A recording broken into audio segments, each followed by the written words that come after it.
Morning students, मैं त्रिवेंद्र कुमार फिर जुड़ा हूँ आपके साथ आपके ऑनलाइन क्लासेस के अंदर, जिसके अंदर बात करेंगे आज हमारा जो साइकोलॉजी का टॉपिक है, जिसके अंदर बात करेंगे विकास के विकार, यानी बच्चों के अंदर जिस अपने बताया साइकोलॉजी चल रही थी, साइकोलॉजी के अंदर बच्चों के विकार पढ़ रहे थे, तो उसके अंदर आज हम बात करेंगे बच्चों के मनोवैज्ञानिक विकास के विकार, यानी ऐसे विकार जिसकी वजह से बच्चों का जो नॉर्मल ग्रोथ बोल सकते हैं, जो डेवलपमेंट होता है, जिनका जो विकास होता है, उनके अंदर कौन कौन से विकार होते हैं या कौन कौन से ऐसे डिसऑर्डर पाए जाते हैं जिनकी वजह से उनकी क्या है जो विकास होता है, जनरली डेवलपमेंट होता है, उसके अंदर क्या प्रॉपर्ली वो नहीं हो पाता है, जो डेवलपमेंट होता है वह बाधित हो जाता है। तो ठीक है, आज बात करेंगे psychological developmental disorder.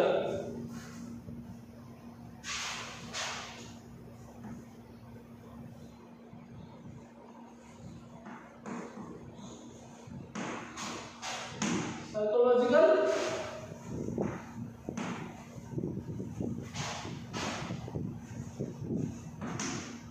Development disorder.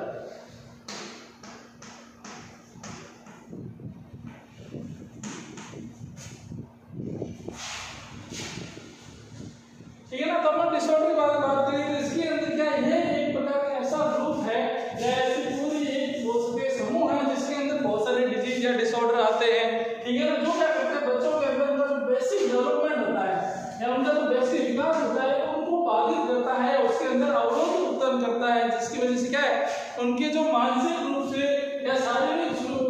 रूप से उनका जो विकास हो रहा है वो प्रॉपर्ली नहीं हो पाता। तो ऐसे कौन कौन से डिजीज हैं या कौन कौन से ऐसे ग्रुप हैं जिनकी वजह से ये बाधित होता है, उनके अंदर बात करेंगे। तो सबसे पहले बात करते हैं इसके अंदर मुख्य रूप से इसके अंदर जो ग्रुप या डिजीज आती है उनके अंदर क्या बच्चे जो सीखते हैं, ठीक है ना, या जो लर्निंग करते हैं बच्चे जो आसपास के माहौल की वजह से या जो भी एजुकेशन सिस्टम की वजह से या आसपास के जो भी गाइडेंस वगैरह है या जो अपने अभिभावक वगैरह है उनसे जो कुछ भी सीखते हैं वो प्रॉपर्ली उनको गेन या सीख नहीं पाते। तो ऐसे डिजीज के बारे में बात करेंगे तो उनके अंदर सबसे पहले बात करते हैं इसके अंदर ICD-10 के अकॉर्डिंग, ठीक है ना। तो अपना जो क्लासिफिकेशन था इंटरनेशनल क्लासिफिकेशन ऑफ डिजीज, उसका जो 10th क्लासिफिकेशन था उसके अकॉर्डिंग यदि बात करें तो सबसे पहले बच्चों के अंदर आता है, इसके अंदर सबसे पहले आता है उनका स्कॉलास्टिक स्किल।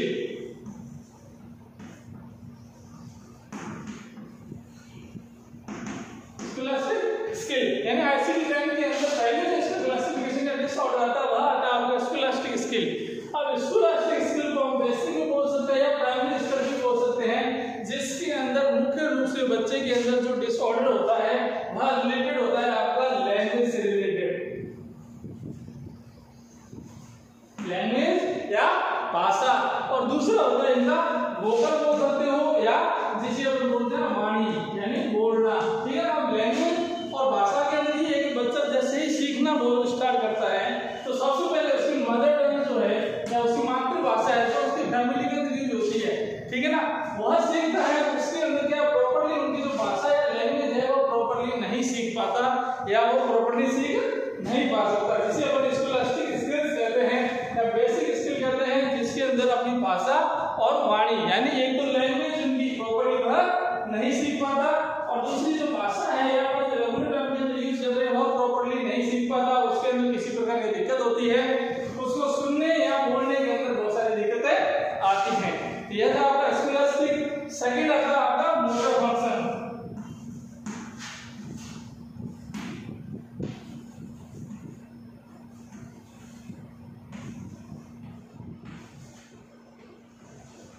अब यदि बात करें मोटर फंक्शन की, मोटर फंक्शन के अंदर मुख्य रूप से यहाँ देखेंगे अपने शिक्षा या कौशल के रिलेटेड बात करेंगे। मोटर फंक्शन यानी बच्चे के अंदर जो चलने फिरने या एक्टिविटी करने की जो भी एक्टिविटीज वगैरह पाई जाती है, जो स्किल्स पाई जाती है, उनके अंदर डिस्टर्बेंस हो जाता है, जिसे अपन बोलते हैं मोटर फंक्शन। ठीक है ना, शिक्षा के कौशल निर्मित आ जाता है, यानी बच्चा जो भी सीख रहा है चाहे प्री स्कूल एज के अंदर सीख रहा है या स्कूल एज के अंदर सीख रहा है,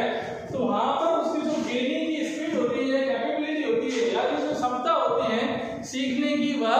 नहीं होती, प्रॉपर्ली डेवलप नहीं हो पाती, यानी वह पूर्ण रूप से विकसित नहीं होती है। ये आता है आपका मोटर फंक्शंस के अंदर,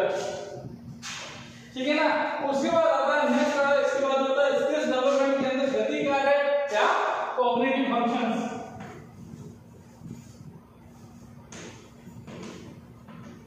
कॉग्निटिव यानी बच्चे की गति से संबंधित, यानी उसके जो मूवमेंट्स हो रहे हैं, आई ठीक है ना, या फिर अब अपर आर्म है, लेग्स वगैरह है, उनके अंदर किसी प्रकार का मूवमेंट है, उसके अंदर किसी प्रकार की डिफॉर्मिटी या उनका प्रॉपर यूज जो बच्चा नहीं कर पाता रहा उनकी कॉग्निटिव मूवमेंट के अंदर, ठीक है ना, कॉग्निटिव और कॉग्निटिव। और उसके बाद में लास्ट जो आता है इसके अंदर एक्चुअली जैसे लास्ट है जिसके अपन बोलते हैं मिक्स्ड डिसऑर्डर या मिक्स्ड डिफॉर्मिटीज,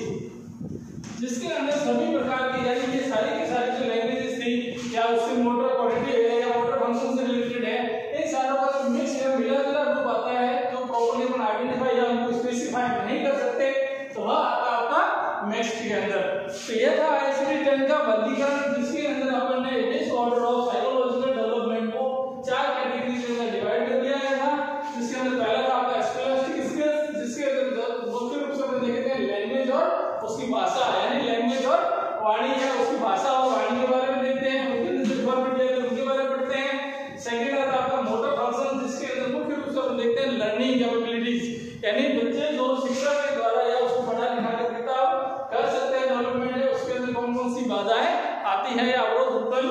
होते हैं। नेक्स्ट आता है आपका थर्ड था कॉग्निटिव, यानी उससे गति से रिलेटेड उसके जो मूवमेंट हो रहे हैं चलने फिरने के अंदर है या अपर आर्म वगैरह है, लेग्स वगैरह है, वो किसी साथ जो मूवमेंट आ रही है वो सारे के सारे जो स्किल्स आती हैं, किसी भी चीज को पकड़ना छोड़ना उस पर खुद का कंट्रोल वगैरह है, तो ये सारा आता है आपका कॉग्निटिव। और उसके बाद लास्ट आता है आपका मिक्स्ड, जिसके अंदर सभी को मिला जुला कर या उनको किसी भी प्रकार का स्पेसिफाई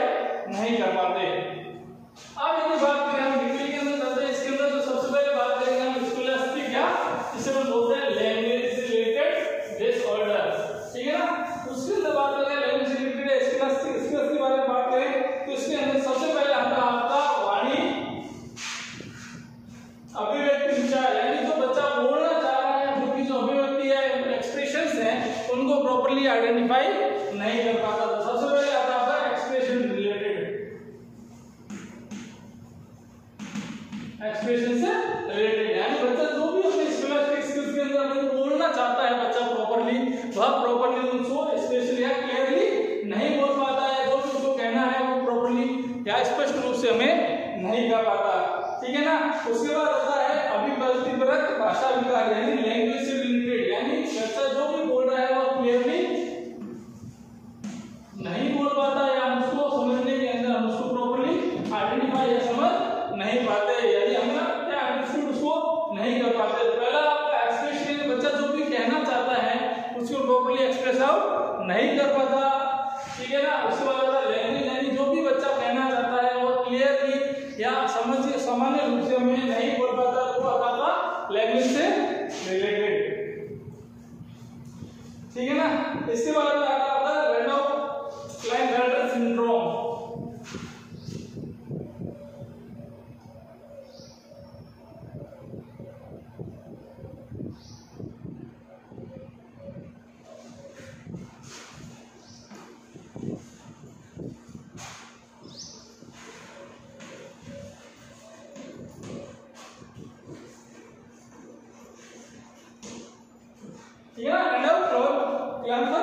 सिंड्रोम होता है क्या, इसके अंदर बच्चा जो भी बोलना चाहता है जो प्रॉपर्ली हमें स्पीक आउट करना होता है वो प्रॉपर्ली नहीं कर पाता, और इसके साथ साथ में उसको क्या मिर्गी के दौरे या सीजर्स पड़ते हैं बार बार, जिसकी वजह से वो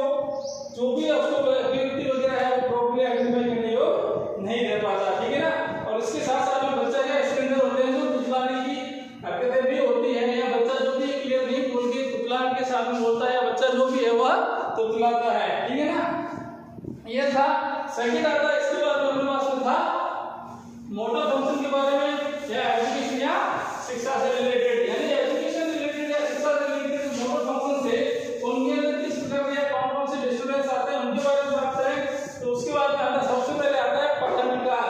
यानी रीडिंग डिसऑर्डर। इसके अंदर बच्चा जो भी हम उसको पढ़ने से रिलेटेड या लर्निंग के अंदर बात करते हैं, ऐसे बच्चे को कुछ भी कोई भी मैटर है पढ़ने के लिए देते हैं, उसको वो प्रॉपर्ली पढ़ नहीं पाता या उसको रीड आउट नहीं कर पाता, ठीक है। उसके बाद आता है स्पेलिंग से रिलेटेड, तो बच्चे को कोई भी चीज अगर आप स्पेलिंग वगैरह दे रहे हो तो स्पेलिंग वगैरह प्रॉपर्ली उसको मेंटेन नहीं कर पाता या उसको प्रॉपर्ली आइडेंटिफाई नहीं कर पाता, उसकी जो वर्डिंग है वो प्रॉपर्ली अंडरस्टूड उसको नहीं होती, नहीं समझ पाता, जिसकी वजह से उसकी जो स्पेलिंग मिस्टेक्स है वो बार बार होती रहती है।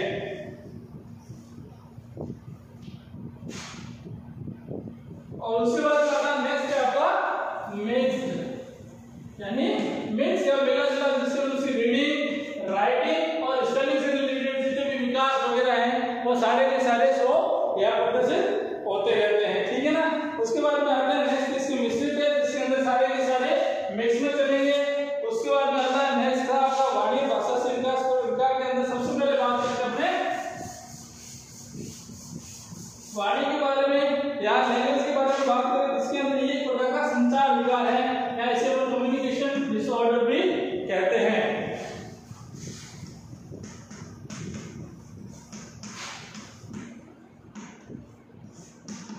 वाणी विकार के बारे में बात करें, ये एक प्रकार का कम्युनिकेशन डिसऑर्डर है। कम्युनिकेशन डिसऑर्डर इसलिए है कि हम जो भी हमारा एक्सप्रेशंस वगैरह है या किसी के साथ जो भी मैसेजेस वगैरह हम कन्वे करने हैं वो सारे के सारे हम बोलकर करते हैं, तो इसके अंदर यदि किसी प्रकार का डिस्टर्बेंस हो जाता है तो उसकी वजह से इसे हम क्या कहते हैं, कम्युनिकेशन डिसऑर्डर।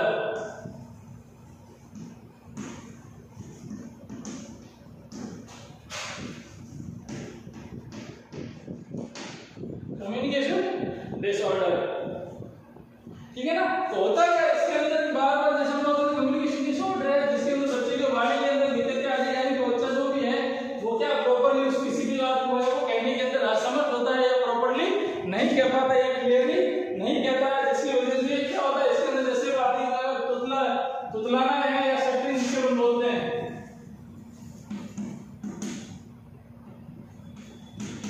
शटरिंग या तुतलाने की वजह से क्या है, जो बच्चा कहना चाहता है उसकी जो वर्डिंग्स वगैरह है वो हमें प्रॉपर्ली समझ में या क्लियरली है वो समझ में नहीं आ पाती, जिसकी वजह से हमें क्या सुनने के अंदर प्रॉब्लम आती है या हम उसकी बात को प्रॉपर्ली समझ नहीं पाते, ठीक है ना। और यह बहुत ज्यादा दिक्कत हो तो उसके अंदर क्या होता है, बच्चा जो है वो म्यूट के अंदर चला जाता है या कुछ भी है कहने के अंदर असमर्थ होता है, जिसे हम बोलते हैं गूंगा, ठीक है ना, जिसकी वजह से वो अपने जो भी बात वगैरह है उसको बोल नहीं सकता या म्यूट कंडीशन के अंदर चला जाता है। कारण क्या है इसके अंदर की कारण या कॉजेस की बात करें तो सबसे पहले आता है सुनने के अंदर दिक्कत या लिस्निंग के अंदर प्रॉब्लम आ जाती है, जिसकी वजह से वो प्रॉपर्ली सुनना नहीं पाता या डेफनेस हो जाती है, बहरापन हो जाता है, ठीक है ना। उसके बाद आता है इसके अंदर जितने भी प्रकार के आपके न्यूरोलॉजिकल डिसऑर्डर जो आते हैं या न्यूरोलॉजिकल प्रॉब्लम्स आती है उनकी वजह से भी वाणी संबंधी विकार या कम्युनिकेशन डिसऑर्डर हो सकता है, ठीक है ना। उसके अलावा साथ में किसी प्रकार की ट्रॉमा या इंजरी हो जाती है उसकी वजह से भी हो सकता है, ठीक है ना, या फिर मेंटल रिटार्डेशन वगैरह हो उसकी वजह से हो, या फिर बहुत ज्यादा ड्रग्स का ओवर यूज या मिसयूज वगैरह करते हो, ओवरडोज लेते हो ड्रग्स वगैरह की, उसकी वजह से भी हो सकता है, ठीक है ना। या फिर आप बोल रहे कई बार हम बोलने के अंदर कुछ वर्ड्स का या अपनी टर्म का जो इस्तेमाल है वो प्रॉपर्ली नहीं कर पाते, जिसकी वजह से भी तुतलाने की जो दिक्कतें हैं वो बार बार हो सकती है और उसके बाद में बहुत ज्यादा सीरियस हो जाती है, ठीक है। उसके अलावा कुछ आपने बोलते हैं कि एनबोन या आफ्टर बॉर्न दूसरी प्रकार की डिफॉर्मिटीज आती हैं, जैसे क्लेफ्ट लिप पे या क्लेफ्ट पैलेट वगैरह है, ठीक है ना, तो उनकी वजह से भी आपको बोलने के अंदर दिक्कत हो सकती है, ठीक है। और यदि बात करें इसके ट्रीटमेंट के बारे में बात करें तो ट्रीटमेंट के अंदर सबसे पहले आती है आपकी लैंग्वेज या स्पीच थेरेपी, ठीक है ना। उसके बाद में आती है आपकी मनोशिक्षा या जिसे हम बोलते हैं साइको एजुकेशन, और उसके बाद में आता है आपका विशेष कुछ इसके लिए स्पेसिफिक मेडिकेशंस वगैरह पाई जाती है वो या कुछ थेरेपीज पाई जाती है जिनकी यूज की वजह से क्या आपका जो वाणी विकार है उसको हम दूर कर सकते हैं, लेकिन मेनली इसके लिए आपको स्पीच और लैंग्वेज थेरेपीज प्रोवाइड की जाती है, जिसकी वजह से आपका जो तुतलाने की जो दिक्कतें आ रही है या आपको प्रॉपर्ली आप किसी वर्ड को आइडेंटिफाई या प्रॉपर्ली सुन या बोल नहीं सकते, उनके अंदर आपकी प्रॉब्लम है वो सॉल्व की जा सकती है।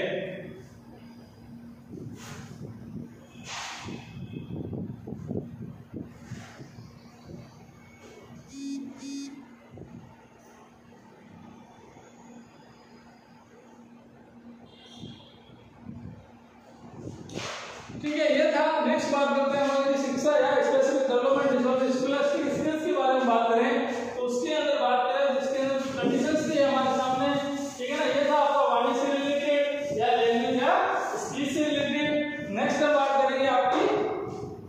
शिक्षा या स्पेसिफिक डेवलपमेंट के बारे में बात करें।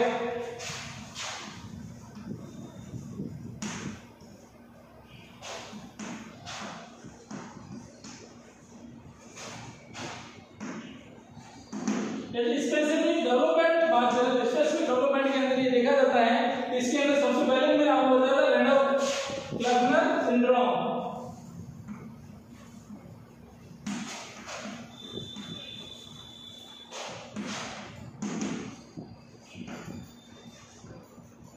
रैंडॉल्फ-प्लैक्नर सिंड्रोम, इसके अंदर होता क्या है, बच्चे को क्या शैशव के अंदर या शैशवावस्था के अंदर या बाल्यकाल के अंदर या बाल्यावस्था के अंदर उसको बोलने के अंदर दिक्कतें आने लग जाती है, और उसके बाद में जो बहुत ज्यादा बोलने की कोशिश वगैरह करता है, उस कंडीशन के अंदर उसको मिर्गी या सीजर्स पड़े आते हैं या दौरे पड़ने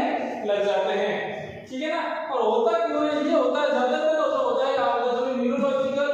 डिसऑर्डर जो होते हैं, न्यूरोलॉजिकल प्रॉब्लम की वजह से होने के कारण रहता है, ठीक है ना। इसके साथ साथ में क्या रिसेप्टिव या फिर ये बोल सकते हैं कि समझने से रिलेटेड रिसेप्टिव डिसऑर्डर।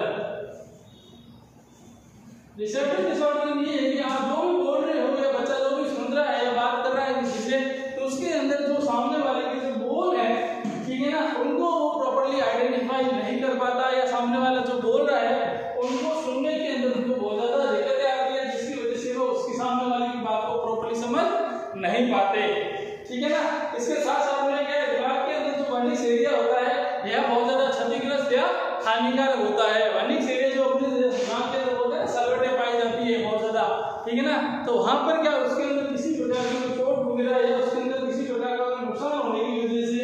ये डिसऑर्डर होता है या रिसेप्टिव डिसऑर्डर है वो प्रभावित होता है, जिसकी वजह से क्या है हम प्रॉपर्ली किसी भी चीज को आइडेंटिफाई नहीं कर पाते या सामने वाले की बात को समझ नहीं पाते, ठीक है। इसके बाद नेक्स्ट आता है आपका लिस्ट या तुतलाना। इसके अंदर हम जो भी बात कर रहे हैं या सामने वाला जो भी बात कर रहा है उसकी जो वर्डिंग्स है, उसके जो शब्द है वो क्लियरली नहीं हो पाते या एग्जैक्टली वो अपने वर्डों को एक्सप्रेस आउट नहीं कर पाता, जिसकी वजह से उसकी जो बोलने की जो आदतें हैं वो तुतलाता है या अगलाता है। नेक्स्ट हम बात करें आपके विकासपरक कारणों के बारे में, स्पेसिफिक डेवलपमेंट के बारे में बात कर रहे थे। तो स्पेसिफिक डेवलपमेंट के अंदर सबसे पहली जो चीज आ रही है बात में, उसके अंदर आ रही है सबसे पहले आपका डिस्लेक्सिया।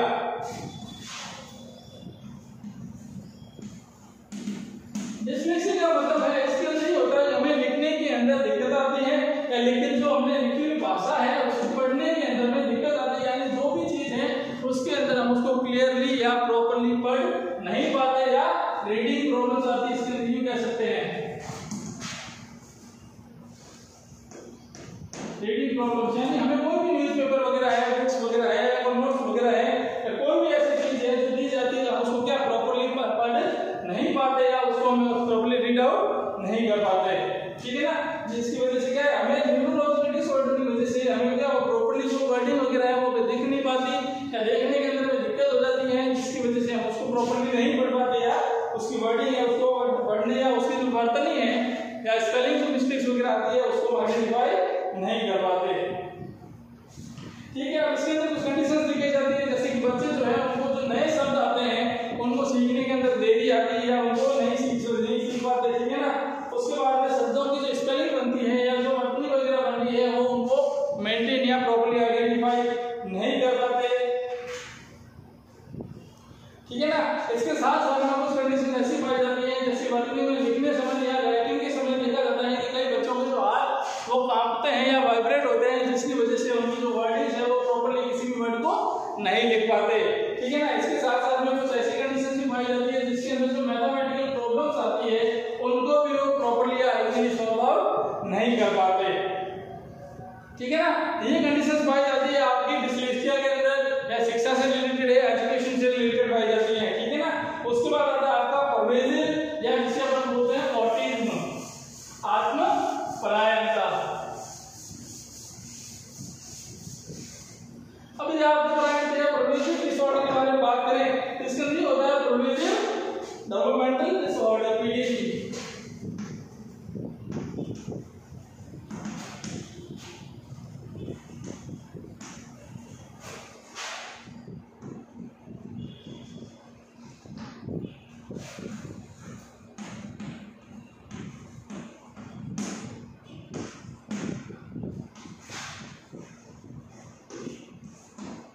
परवेजिव डिसऑर्डर के बारे में बात करें तो इसके अंदर ये ब्रॉड हो सकते हैं, आपको परायणता या जनरल हम इससे रिलेट करते हैं ऑटिज्म से।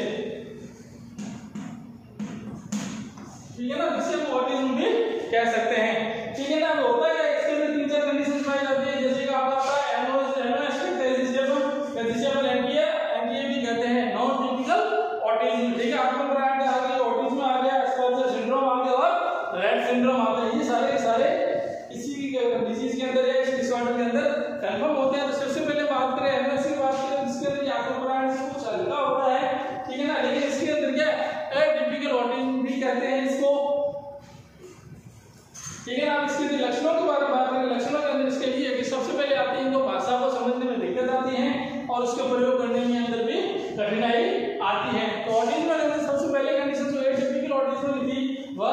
ये जो बच्चे थे इससे रिलेटेड उनके अंदर उनको भाषा को समझने के अंदर दिक्कतें आती है, ठीक है ना, और उसके साथ साथ में उस लैंग्वेज को यूज करने के अंदर भी प्रॉब्लम्स आती हैं। दूसरा है लोगों की जो वस्तु है या घटनाएं हैं उन्होंने जो देखा है या जिससे हम बोलते हैं कि किसी भी कंडीशन या सिचुएशन में जो उन्होंने देखा है तो सिचुएशन को जब उनको बोला कि भाई इसको एलोबरेट करो या उसको बताने के अंदर या उसको एक्सप्रेस आउट करने के अंदर भी बच्चों को प्रॉब्लम आने लग जाती है, ठीक है ना। दूसरा है उनको जो भी टॉयज वगैरह या खिलौने वगैरह दिए जाते हैं उनको वो उनके साथ में असामान्य एबनॉर्मल कंडीशन के अंदर उनके साथ में टाइम स्पेंड करते हैं या ये कह सकते हैं कि वो एबनॉर्मल या सामान्य तरीके से उनके साथ में खेलते हैं, ठीक है ना। उसके बाद में यदि किसी प्रकार का एबनॉर्मल परिवेश है या एनवायरनमेंट है जिसके अंदर नया वातावरण जो है उनके अंदर ये एडजस्ट नहीं हो पाते, ठीक है ना। उसके साथ साथ में उनकी जो बॉडी की मूवमेंट्स वगैरह होती है उनको बार बार क्या करते हैं, रिपीट करते रहते हैं। तो ये था आपका पीडीडी या प्रोग्रेसिव डेवलपमेंटल डिसऑर्डर, जिसके अंदर उनके साइन और सिम्टम्स की बात करें तो जिसके अंदर सबसे पहला आता है भाषा को समझने के अंदर दिक्कतें आती हैं, साथ ही वो भाषा को या लैंग्वेज को प्रॉपर्ली आइडेंटिफाई नहीं कर पाते। नेक्स्ट आता है लोगों को या जो घटनाएं उन्होंने देखी है वो उनको प्रॉपर्ली डिफरेंशिएट नहीं कर पाते या उनको व्यक्त या अभिव्यक्त नहीं कर पाते, ठीक है ना। साथ साथ में उनको जो भी टॉयज वगैरह या खिलौने वगैरह प्रोवाइड किए गए हैं तो उनके साथ में एबनॉर्मल तरीके से खेलते हैं, नॉर्मली नहीं खेल सकते। साथ साथ में उनकी जो दिनचर्या है जो आसपास का परिवेश है उसको बदलने के अंदर भी उन्हें टाइम लगता है, ठीक है। इसके साथ साथ में उनकी जो बॉडी की मूवमेंट है यदि किसी प्रकार की सिंगल मूवमेंट चल रही है तो वो उसको बार बार क्या करते हैं, रिपीट करते रहते हैं,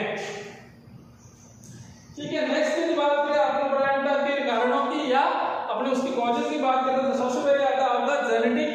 फैक्टर या फिर अनुवांशिक कारक है। ये एक प्रकार के अनुवांशिक डिसऑर्डर कह सकते हैं इसके अंदर, जिसके अंदर ये देखा गया है कि 0.7% तक वंशानुगत होते हैं, ठीक है ना। तो ये बहुत ही कम कंडीशन के अंदर एक पीढ़ी से दूसरी पीढ़ी के अंदर मूवमेंट होते हैं, ठीक है ना। उसके बाद में इसके अंदर मुख्य रूप से यदि बात करें बायोकेमिकल की बात करें तो इसके अंदर मुख्य रूप से इसका रेस्पॉन्सिबल घटक जो है वह आता है आपका सेरोटोनिन, यानी सेरोटोनिन की वजह से भी आत्मनिर्भरता या टिपिकल ऑटिज्म के चांसेस बढ़ जाते हैं, जिसके साथ में वो डेवलपमेंटल डिसऑर्डर्स भी आते हैं, ठीक है ना। या फिर एलमेंस का सिद्धांत जो था आपका मिरर न्यूरॉन सिंड्रोम सिस्टम था उसका सिद्धांत था जिसके अंदर ये कहता है कि आपकी बॉडी में यदि किसी प्रकार की कोई गड़बड़ी हो जाती है तो वो बच्चा है या आपका जो सिस्टम है उसको बार बार क्या करता है, कॉपी करने लग जाता है। यह था आपका मिरर न्यूरॉन सिस्टम का सिद्धांत है। मिरर न्यूरॉन सिस्टम का सिद्धांत था कि आप जैसे किसी प्रकार की वो गड़बड़ी या आपकी बॉडी या किसी प्रकार का कोई डिस्टर्बेंस आता है तो आपकी बॉडी के द्वारा उस डिस्टर्बेंस को बार बार कॉपी करने की प्रोसेस या प्रयोग की जाती है, ठीक है ना। यह था। नेक्स्ट आता है इसके कारणों के अंदर आती है आपकी सिनेप्टिक डिस्फंक्शंस के अंदर या दोहरी गुणसूत्रीय कार्य क्षति की बात करते हैं। इसके लिए हो सकता है कि कुछ सिनेप्टिक मार्ग जो है आपके सिनेप्सिस जो पाए जाते हैं उनका जो वे है या पैथवे है उनके अंदर किसी प्रकार का कोई डिस्टर्बेंस हो सकता है जिसकी वजह से आपका जो पैथवे है वो ब्लॉक हो जाते हैं, जिसकी वजह से जो मैसेज है वो आगे कन्वे नहीं हो पाते, ठीक है ना। इसी अपन बोलते हैं दोहरी गुणसूत्रीय कार्य क्षति या ये हो सकते हैं सिनेप्टिक डिस्फंक्शन भी कहते हैं।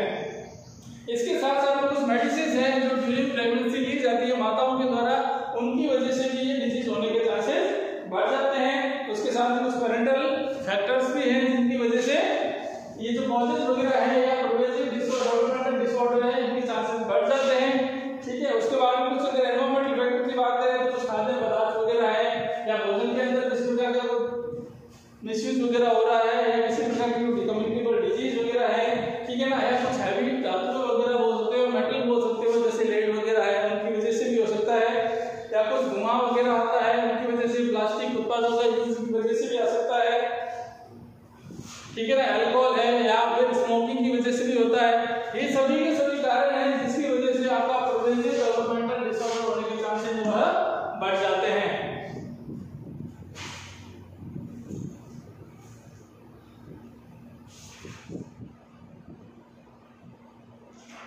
नेक्स्ट बात करते हैं इसके मैनेजमेंट या ट्रीटमेंट की बात करें तो ट्रीटमेंट के अंदर देखा जाता है सबसे पहले आती है आपकी लिथियम और एस्पेरेडोल आती है, जो मेडिसिन वगैरह आती है उनका यूज किया जा सकता है, ठीक है ना। ये आती है आपकी ड्रग या ड्रग्स वगैरह या ट्रीटमेंट के अंदर यूज आती है। उसके बाद आती है